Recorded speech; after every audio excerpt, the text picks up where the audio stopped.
குழம்பு தாளிக்கணுமா, உடனே கடுகு எடுக்கிறதுக்கு. அப்புறம் லெமன் சாதம், புளி சாதம் செய்யறதுக்கு உடனே கடலை பருப்பு. மீன் குழம்பு செய்யறதுக்கு வெந்தயம். இந்த மாதிரி வந்து ஒவ்வொரு இடத்துலையும் தேடுறதுக்கு போல நான் அந்த ஒரே குடையில எப்படி வச்சிருக்கேன்னு வாங்க பார்க்கலாம். இங்கே பாருங்க, கடலைப்பருப்பு,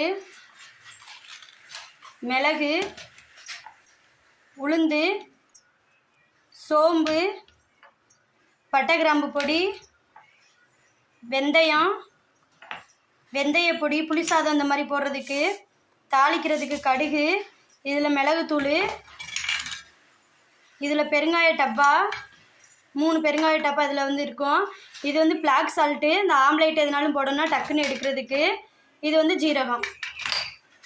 ஒரு கூடையில் இவ்வளோத்தையும் நான் வச்சுட்டேன். இடமும் மிச்சமாகும் பார்த்துக்கோங்க. இல்லாட்டி டப்பா அங்கங்கே விரிவாக இருக்கும், அதனால் நான் ஒரே இடத்துலையே வச்சுருக்கேன். இந்த மாதிரி நீங்களும் வைக்கணும்னா வச்சுக்கோங்க. இந்த வீடியோ பிடிச்சிருந்தா லைக் பண்ணுங்கள், ஷேர் பண்ணுங்கள், கமெண்ட் பண்ணுங்கள், மறந்துடாமல் சப்ஸ்கிரைப் பண்ணுங்கள்.